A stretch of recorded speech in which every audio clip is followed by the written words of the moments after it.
Okay. Hello again.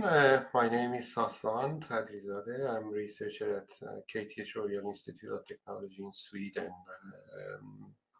And thank you very much, Ali and Bjarne, for good introduction at the beginning. What I'm going to present is a part of Annex 78, which is already almost finalized. We have publications out of this research that is mainly based on simulations that we have conducted within the annex. The paper is already published. You're welcome to read it. It's open access, available to everybody who is interested to dig deep into. There is also some research going on in this area. Almost the simulations are done. Hopefully we can soon spread it out to the public to read more. So what I'm going to present is about a simulation we have conducted in two main type of the buildings. One was the residential buildings, and the other one was the office buildings. And the main difference between those two was a different rate of air change rates. One has less than half air change rate per hour, and the other one has a little bit more than 2. And these two case studies are already in Stockholm. So we try to simulate already existing buildings that we can correlate our results with and not hypothetically simulate a building that doesn't exist. So let's see if I can go to the next slide. Yes, okay. So if I want to give you a short background, although Ali talked about it, we know that ventilation is the main tools that we have in the buildings to deliver comfortable and healthy air and provide a healthy indoor environment. Especially this might not be that much the case hopefully in at least Nordic countries, but ventilation is very important in polluted cities. But in the cold climate, like for instance Nordic countries, ventilations are almost contribute to 30% of building heat losses. And you know that still, at least in Sweden, we are not allowed to recirculate air within the residential buildings. So recirculation air is not yet possible by standards. But we hypothetically in our simulations try to see if we can partly recirculate the air into the buildings using gas phase air cleaners and investigate whether or not this is useful or not. So what we did in this study was that we integrated a gas phase air cleaner. And when we talk about gas phase air cleaners, we should know that this already included particle filters to some extent. And unfortunately, it is not yet possible that we can filter CO2s.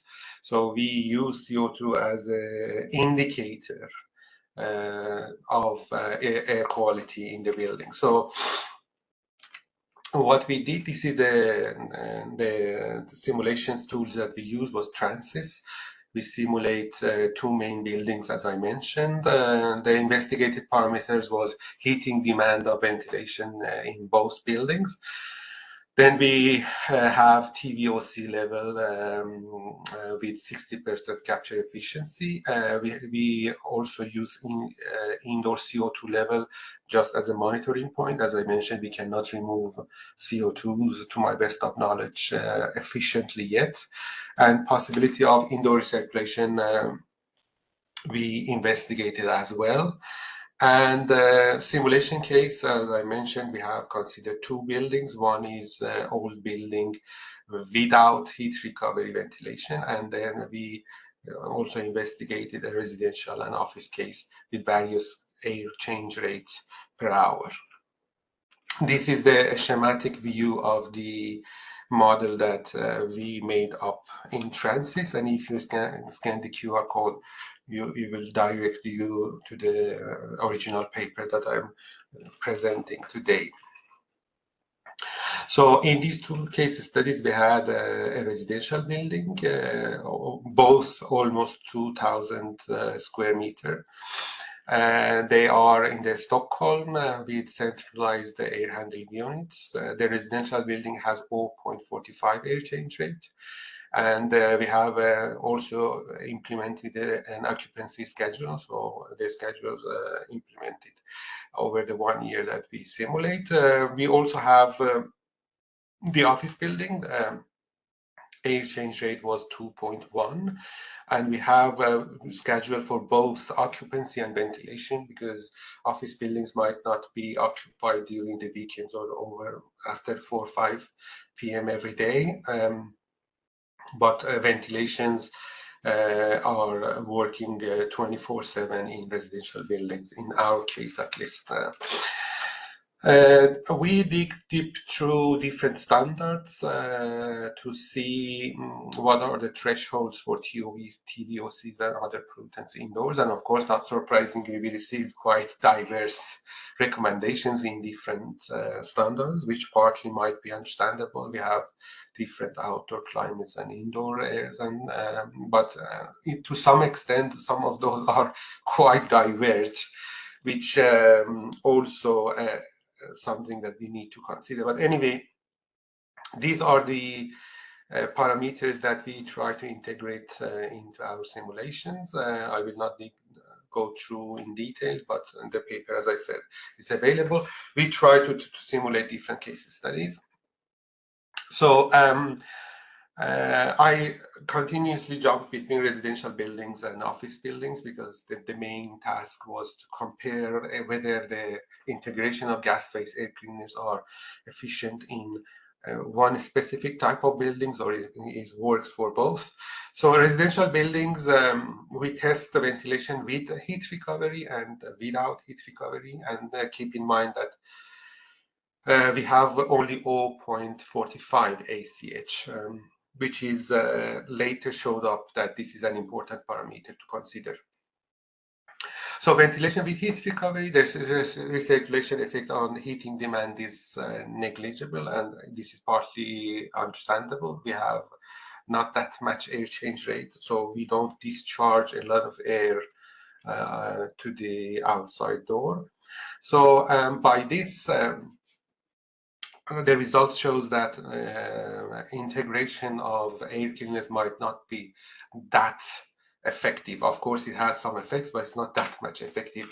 And of course, what I mean by that much effective is when it comes in comparison with the residential office buildings that I go through in the next stage. Then what we did, ventilation, also we simulate the ventilation without heat recovery.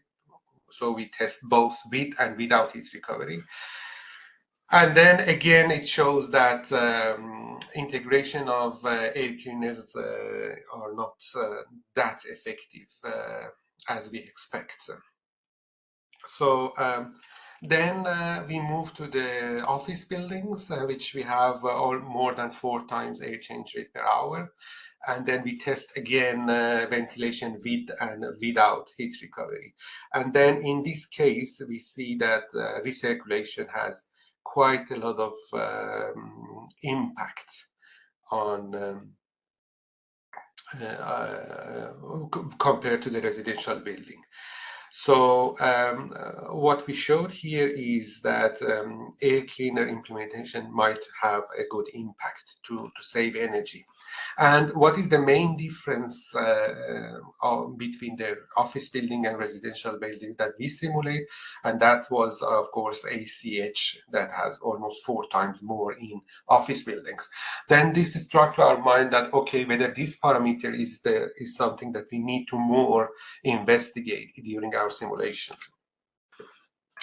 So we try to investigate the effect of air recirculation on TVOCs concentrations, and this is a simulation over the year and without air recirculations. And the 2 red horizontal lines shows the boundaries that we are safe to be within based on the standards. And as you see, we are both in with and without recirculation, we are always within the acceptable range, which means that we are safe to recirculate air within the residential buildings.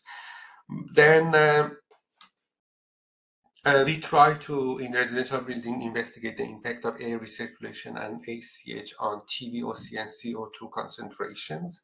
And then we showed again that higher air change rate, more than 0.5, maintain TVOC concentration within the acceptable range. And of course, we have to be always within this range based on standards.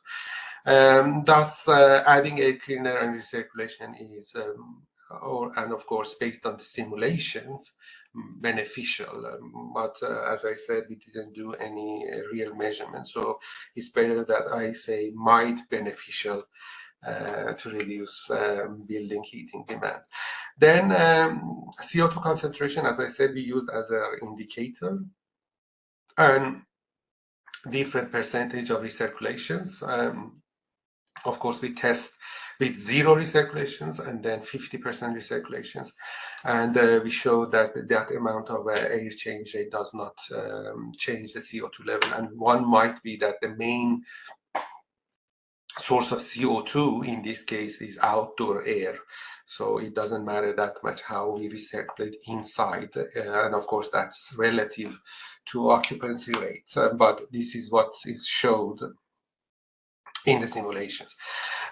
Keep in mind again that of course these are for, at least for residential buildings, these are hypothetical simulations, because at least in Sweden we are not allowed to recirculate air between the rooms.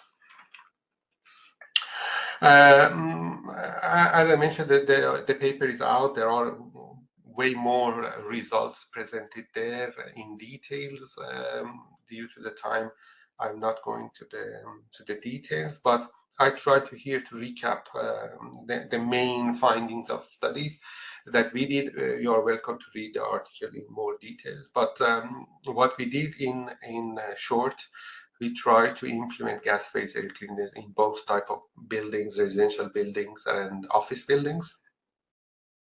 And we explore the concentration of TVOC and CO2 when gas phase air cleaner are used, and compare with the base case that we don't have gas phase air cleaners. And of course, we investigate different parameters. One was air change rate per hour, which is the main difference between office buildings and residential buildings. Then we tried with recirculations and without recirculations, and then we measured or we simulated TVOC and CO2 concentration. And CO2, of course, mainly we use as an indicator of the indoor air quality level. Then we showed that increasing recirculation rate, of course, reduce heating demand in office buildings more than residentials, and we believe that this might be due to the almost 4 times more air change rate per hour in office buildings. And if this would be the case, then of course we release preheated air to the outdoor environment, and of course if we can recirculate part of that and pass it through gas and particle air cleaners, that might save a lot of energy. Then we showed that 60% recirculation rates reduce heating demand by 9% and 24% in residentials and office buildings, respectively. And then integration of gas phase air cleaners and increasing recirculation rate during the rush hour of morning and evening keep TVOC and CO2 concentration in acceptable level. Of course, this might be that in this case, we try to consider the worst case scenario.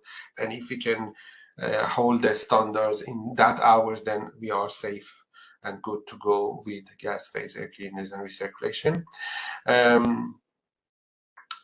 Indoor CO2 concentration values was affected less than TVOCs by increasing their circulation rate, and this is also quite expected. Higher air change rate per hour minimize the impact of recirculation rates on TVOC and CO2 levels. This is highlight the difference between residential buildings and office buildings. Again, if you scan the QR code, you can read through the article, which is available open access. And I would be grateful to receive feedbacks if there is any. Thank you so much.